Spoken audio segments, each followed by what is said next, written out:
안녕하십니까. 매일 교과 나눔에 오신 모든 분들을 진심으로 환영합니다. 5월 2일 목요일, 오늘의 주제는 순종, 믿음의 열매입니다. 함께 기도드리고 말씀을 나누고자 합니다.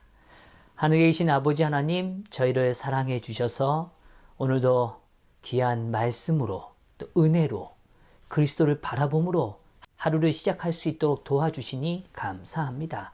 주님, 다시 한번 오늘 우리의 마음 가운데 임하여 주시옵소서.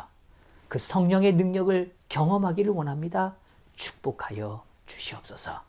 이 시간 온전히 주님께 맡기며 사랑 많으신 예수 그리스도의 이름으로 기도드리옵나이다. 아멘. 사도 바울은 로마서에서 다음과 같은 말씀을 전해줍니다. 그런즉 자랑할 데가 어디냐? 있을 수 없느니라. 무슨 법으로냐? 행위로냐? 아니라 오직 믿음의 법으로니라. 그러므로 사람이 의롭다 하심을 얻은 것은 율법의 행위에 있지 않고 믿음으로 되는 줄 우리가 인정하노라. 믿음의 법이 존재합니다. 그렇다면 그 믿음의 법은 율법을 파기하는 것일까요? 결코 그렇지 않습니다. 또한 로마서에서 다음과 같이 말해주죠. 그런즉 우리가 믿음으로 말미암아 율법을 파기하느냐? 그럴 수 없느니라. 도리어 율법을 굳게 세우느니라. 도리어 율법을 굳게 세우게 된다고 말해주죠. 그래서 바울은 율법의 행위와 율법을 철저하게 분리해서 말해줍니다. 이 진리를 좀 더 명확하게 깨닫기 위해서 우리는 다음의 성경절을 함께 읽어보고 싶습니다. 그런즉 어찌하리요? 우리가 법 아래에 있지 아니하고 은혜 아래에 있으니 죄를 지으리요? 그럴 수 없느니라.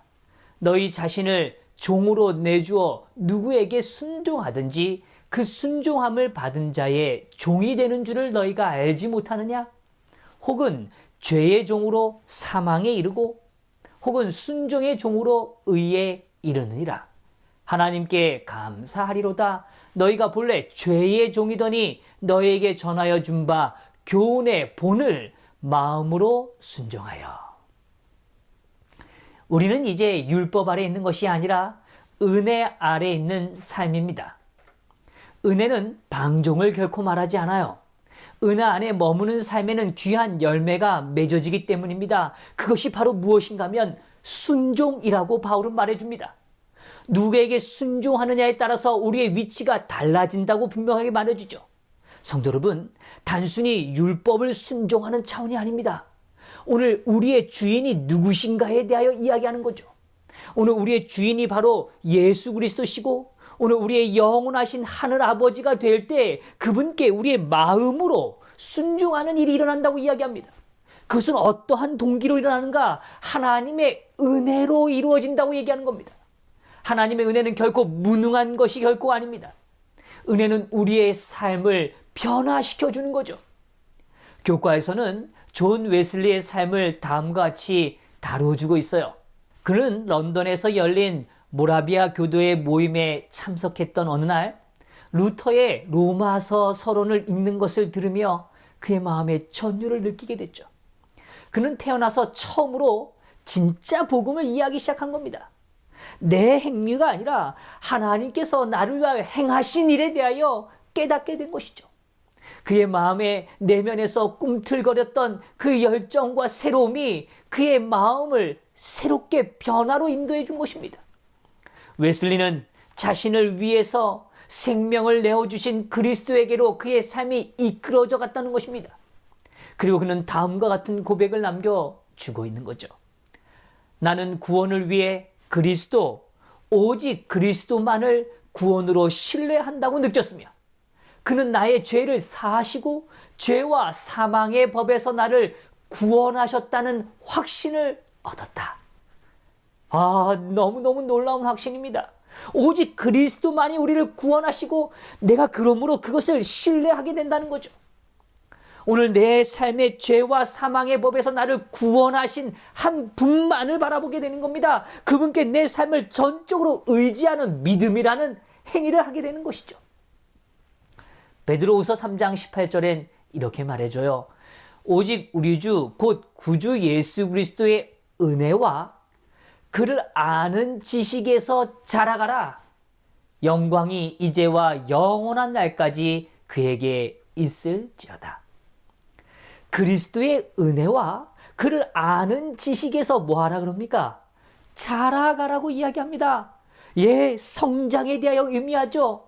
오늘 우리는 그저 멈춰있는 존재들이 아니라고 얘기합니다. 우리의 영적 과정은 자라남이라고 이야기하죠. 2005년도에 재림교회는 매우 중요한 구원의 진리를 깨달았고 확정하게 됩니다. 물론 기존에 있었던 진리지만 그것을 더 확고하게 하나의 교리로 추가하는 일을 하게 되었던 거죠.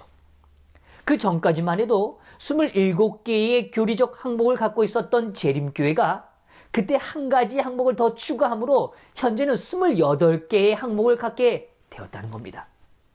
그때 추가된 항목의 제목이 무엇인가 하면 그리스도 안에서 자라남입니다.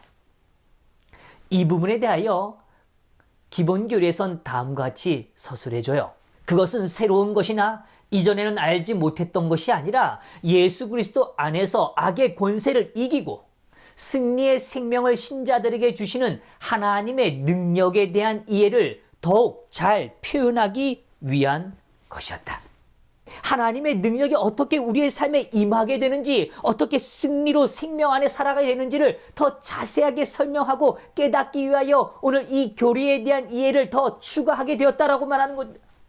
예수의 승리는 평화, 기쁨, 그리고 그분의 사명에 대한 확신 가운데 그분과 동행하는 우리에게 아직도 우리를 통제하려고 하는 악의 세력에 대해 승리를 준다. 지금 성령께서는 우리 속에 거하시며 우리에게 힘을 주신다. 우리의 구주시며 주님이신 예수께 계속하여 우리를 위탁할 때 우리는 과거의 행위의 짐에서 벗어난다. 우리는 더 이상 악의 어둠, 악의 세력을 두려워함, 무지, 그리고 이전의 삶의 방식의 무의미함 속에서 살지 않는다. 예, 여기 뭐라고 얘기합니까? 오늘 예수 그리스도가 가졌던 그 승리, 그리고 평화, 그리고 그 기쁨, 그 사명까지도 오늘 우리의 삶에 임하게 된다고 얘기해요. 그래서 그분과 동행하게 된다는 것입니다. 그것이 오늘 우리에게 승리를 가져다주는 힘이라고 얘기해요. 그리고 더불어 성령께서는 그 일을 역사하시기 위하여 우리에게 힘을 부여하신다고 말하는 겁니다. 우리는 계속해서 우리의 삶을 그분께 위탁할 때 이 일은 우리에게 축복으로 다가온다고 얘기하죠. 더 이상은 악의 세력에 두려워하지 않는 삶이 된다고 이야기하는 겁니다. 아, 너무너무 아름답지 않습니까? 이것이 바로 성장입니다. 성장은 그리스도와 동행함으로 이루어지는 축복이죠. 그것은 성령께서 우리 안에 거하시는 축복의 경험입니다. 성도 여러분, 오늘 우리가 멈춰 있거나 오늘 뒤로 물러나지 않는다면 하나님은 우리와 함께 하심으로 자라나게 해 주시는 겁니다. 예, 여전히 우리는 죄와 싸웁니다. 연약합니다. 우리의 본성은 완전히 해결되지 않은 상태로 있죠. 그러나 오늘 우리는 자라날 수 있는 겁니다. 누구의 힘에 의해서요? 예수 그리스도께서 우리와 동행하심으로 성령이 우리에게 힘을 주심으로 그 일이 가능하게 된 거죠. 오늘 우리에게 은혜로 힘을 더해 주시는 겁니다. 예수께 오늘 우리의 삶을 지속적으로 끊임없이 위탁할 때 그 역사가 일어난다는 겁니다. 그 위탁하는 일이 무엇인가 하면 순종인 것입니다. 그것은 우리의 과거의 짐과 현재의 어둠, 그리고 다가올지 모르는 어둠의 세력에 대하여 모든 것으로부터 자유를, 참된 자유를 경험하게 되는 그러한 역사인 것이죠. 종교개혁자들 역시 이러한 귀한 진리에 대한 이해가 분명히 있었던 것이죠. 그들은 현상을 유지하는 상태로 답보되어 있지 않았습니다. 성장이 거의 없거나 멈춰버린 경직된 종교 경험에 만족할 수 없는 삶이었어요. 왜냐하면 하나님이 주시는 그 은혜의 단맛을 알았기 때문이죠. 그 맛을 느꼈기 때문에 더 갈망하게 됐다는 거예요. 그리스도를 더 알고자 하는 끊임없는 갈망 속에 살아갔다는 겁니다. 당시 중세 시대에 성경을 믿었던 많은 그리스도인들은 그들의 선택, 그들의 헌신에는 엄청난 대가를 치러야만 했습니다. 고문과 투옥, 추방, 그리고 처형을 당해야만 했어요. 그들의 재산은 몰수당했고 집은 불탔습니다. 그들이 애써 만들어 놨던 경작지가 짓밟히고 가족들은 핍박을 당하는 모습을 보아야만 했어요. 성도 여러분, 생각해 보시자고요. 이것이 단순히 율법의 행위를 지켜야 되는 하나의 인간적 의지로 보여지는 것이라면 결코 이룰 수 없는 삶이 아닐까요? 그들은 하늘 도성을 바라보는 삶이었어요. 그들은 단지 하지 말 것과 해야 할 것을 분리하는 차원이 아니었습니다. 그리스도의 정신으로 물들어져 있었던 것입니다. 오히려 자신을 괴롭히는 자들을 축복했다는 거예요. 이게 얼마나 놀라운 사랑의 능력입니까? 어둡고 습한 지하 감옥에서도 괴로운 시간이지만 내일에 대한 하나님의 약속을 사모하는 삶이었습니다. 그들의 육체는 비록 가두어졌고 핍박을 당했을지 모르지만 그들의 마음과 의지는 온전히 그리스도 안에 있었고 그것으로 인하여 자유를 누렸던 삶이었다는 거죠. 여기 조금 더 설명해 주고 있습니다. 가장 사소한 일들을 행할 때에도 산 믿음이 금실처럼 그 일을 통해 이어지게 하라. 그리하면 우리가 하는 매일의 일이 그리스도인의 성장을 촉진시켜 줄 것이다. 그렇게 될 때 예수를 쳐다보는 일이 끊임없이 이어질 것이며 예수님에 대한 사랑이 행하는 모든 일에 활기를 주게 될 것이다.